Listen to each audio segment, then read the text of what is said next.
As an NBA fan, a die-hard NBA fan, I'm so ready for the playoffs. And believe it or not, the playoffs are only like a month and a half away. In my last video, I predicted the end of season standings, but in this video, we're going to go one step further. I'm going to tell you my tiers of contenders for this postseason, from the if everything goes perfectly teams to the I'm putting money on them to win the championship teams. So without further ado, let's get to it. Starting at the D tier, there is one team I have to mention just because of their reputation.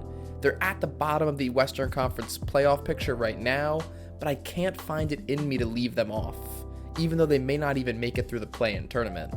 You're thinking of one of two teams right now, but I am saying the Golden State Warriors. You can be mad at me for leaving out the Lakers, but let's not kid. The Lakers have looked so inconsistent all year, and despite AD and LeBron looking good, LeBron is 39 years old. He's not putting up 40-point triple-double averages in the postseason anymore, so while they could make some noise, I don't see how they would put it all together for a championship run. The Warriors, on the other hand, I can see the vision.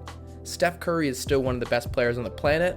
They still have Klay Thompson, whether starting or coming off the bench. Wiggins seems to be finding his groove again. Draymond is slipping back into his glue guy role and stopped punching people in the face for now. And they've gotten huge breakout seasons from Jonathan Kuminga and Brandon Podziemski. I'm not saying it's likely, but that's why they're in the D tier. Now, onto the real tiers of contenders, starting with the C tier. And to be clear, the C tier is not just anyone I could see winning a playoff series. For example, the Pacers I could see winning a series, the Kings, the Pelicans. I would say even some of those teams have a decent chance to make the second round of the playoffs. But this video is for true championship contenders, so none of those three teams are going to be on this list. So starting us off, I have the Philadelphia 76ers. Obviously, this ranking is completely dependent on the health of Joel Embiid. If they don't have him fully healthy, maybe they can squeak into their yearly second round exit, but that would be their ceiling. To be honest, that probably is their ceiling anyway, but if he's healthy, you do have the second best player in the entire Eastern Conference, and a solid team around him with the All-Star and Tyrese Maxey, the not very consistent Tobias Harris, so never say never, I guess, but definitely a deserving C-tier team. And the next team in the tier is going to be the Dallas Mavericks, also the last team in the tier. This one's also pretty self-explanatory. They have a great backcourt duo in Luka and Kyrie, and Luka has shown he has another level he can hit in the postseason. Talent wins championships, and they sure have enough top talent to compete, but is the rest of the team enough? They seem to be enjoying the production of PJ Washington and Daniel Gafford, despite Gafford playing some pretty inconsistent minutes so far. Tim Hardaway Jr. has been great off the bench, but the other guys they're relying on, Josh Green, Dante Exum, Derek Jones Jr., Maxi Kleber, that looks a little bit bleak. I think they are closer to building a contender with the front court pieces they acquired this season, and in the offseason, I guess, with Derek Lively, but I don't think they're quite there yet. Now, starting off the B tier, which there's quite a few teams in this B tier, I'm going with the New York Knicks. And listen, there's no bias here. Y'all probably know I am a Knicks fan, but the Knicks are actually 6th place in title odds on most sportsbooks right now, and I still have like 8 more teams in this video in front of them, so I'm actually being reverse biased against my Knicks. Opposed to the teams in the C tier, I do think if everything goes right, they could represent the East in the finals. But the Knicks are going to be in a tough spot to do so considering their current standing. It's very likely they end up with the 4th or 5th seed, which would give them a very winnable matchup in the first round, but they'd have to face the juggernaut Celtics in the second round. Last time we saw the Knicks fully healthy, they were on a roll, like 12-2 in their first 14 games with OG Anunoby, but since then OG and Randall have gone down with injuries, which has put them in a slump, and the news on Randall's injury is not exactly positive. He hasn't ruled out season-ending surgery yet. But the hope is that OG Anunoby and Randall are healthy by the end of March, and this team can mesh a little bit more before the postseason. And next, I'm sorry Timberwolves fans, but you guys are also in the B tier. It's been a great season for the Timberwolves. Like, truly, you made me eat my words. This offseason, the two teams I was vocally poking fun at on the channel were the Atlanta Hawks and the Minnesota Timberwolves. The Hawks have proven me 100% right, but the Timberwolves have shown me maybe I don't know ball. Nah, just kidding. Of course I do. But at the beginning of the season, I said there'd likely be a 6th seed or something, but that was not worth leveraging their future for acquiring Rudy Gobert. But Anthony Edwards has taken the star leap this year, and they have figured out the defense with Rudy Gobert back at DPOY levels. Especially as of late, Cat is back to the elite 3-point shooter we know him as, and they're getting 3 and D contributions from Jaden McDaniels instead of just the D part. But let's not kid ourselves. They get out of the first round probably, and they have to play the Clippers or Suns in the second round, and if they beat them, they have to play the Nuggets. It doesn't seem very likely that they make a run to the NBA Finals, but it would still be a good season for Minnesota. And the next team, the tier, back to back, I'm putting in the 1 and 2 seeds in the Western Conference in the middle of the B tier. Again, put down the pitchforks, guys, let me explain. Only 5 teams in NBA history, actually 6 teams in NBA history, have ever even made the finals the year after not making the postseason. Those teams are the 2002 New Jersey Nets, who made a blockbuster trade for Jason Kidd, 2008 Celtics, who formed their Big Three, the 2015 Cavaliers, who reacquired LeBron, the 2020 Lakers, who got back a healthy LeBron, the 2020 Heat, which are a veteran team, and the 2021 Suns, who traded for Chris Paul. So it's not looking great for a young team that hasn't had a history of making the finals and didn't make any huge moves to make the finals. Do the Thunder have the brightest future in the NBA? By a mile. Could Shea even win MVP? There's definitely a possibility of that too. But this team still has practically 0 playoff experience, and that is a factor. So while they can definitely win a round in the playoffs, maybe even 2, I don't really see a way they make the NBA Finals. Getting close to the end of B tier here, I got the pesky Miami Heat next. If I made this video 2 weeks ago, they might have been a C, maybe even a D tier team, only on this list because of their perpetual ability to scrape their way into the conference finals and finals despite their lower seeding. But as I predicted in my regular season standings video, they are starting to turn it up. One way to look at this is a team that made the finals last year, and they're probably better now. Bam seems to be a little bit more confident on offense. They have Tyler Hero back now as a primary shot creator. They acquired Terry Rozier as a secondary ball handler, and Jaime Jaquez completes their offense by being a spacer, defender, just one of those guys like Max Strus or Caleb Martin that's done a little bit of everything for them. And no team wants to play these guys in the playoffs. They're just a tough team to go against. I think Boston would rather face Milwaukee than face them again. So their reputation and their hot play as of late lands them near the top of B tier.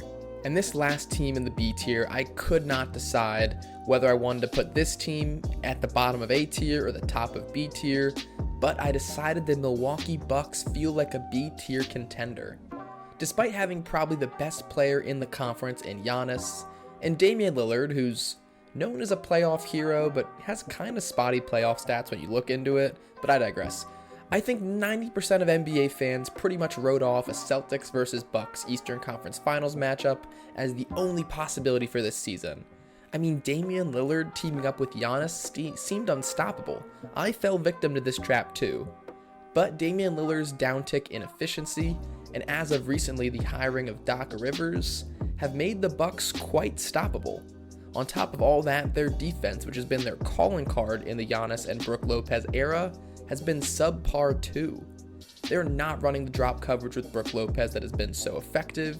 Giannis hasn't been as impactful as a help defender, and their guard defense with Damian Lillard and Malik Beasley has just been atrocious. But talent can sometimes just win out in the playoffs, so that's what the Bucks are hoping for. And moving up into the A tier, this is the other team that I was debating flip-flopping with the Bucks. It's the Cleveland Cavaliers. And sure, they have not done anything in the postseason to deserve this A tier consideration, but they're just so hot since December, I felt inspired to put them here. They were embarrassed by my Knicks last year, but that was my point for the Thunder. That was an inexperienced playoff team last year, even if their star had playoff experience. In the playoffs, you get your weaknesses exposed, and it did. They needed to improve their interior rebounding as Mitchell Robinson dominated them, and they needed a 3-and-D wing that wouldn't get played off the floor on offense. Evan Mobley's gotten better on the glass this year, and Jarrett Allen seems to have his confidence back. Well, they acquired Max Strus, who has been a godsend for them. Like that half-court game winner he hit, that was a godsend too. This team seems roared up for a postseason run, especially if they can maintain the 2 or 3 seed, where they can avoid the Celtics until the conference finals. As my 4th most likely team to win a championship, I have the Phoenix Suns. Yes, they've also had plenty of inconsistencies this season, but this is a well-built team actually.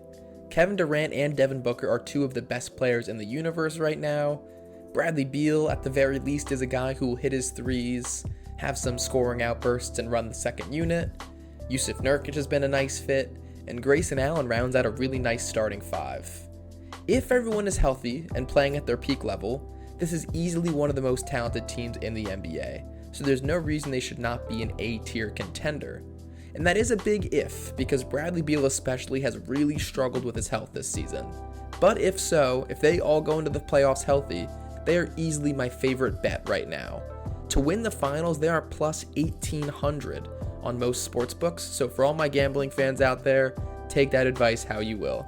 And my 3rd and final A-tier team is the Los Angeles Clippers. Another team that is just so dependent on the health of their fragile superstars. In a 2K simulation with no injuries, the Suns and Clippers would easily be S-tier teams, but the risk of injuries just gives you hesitation.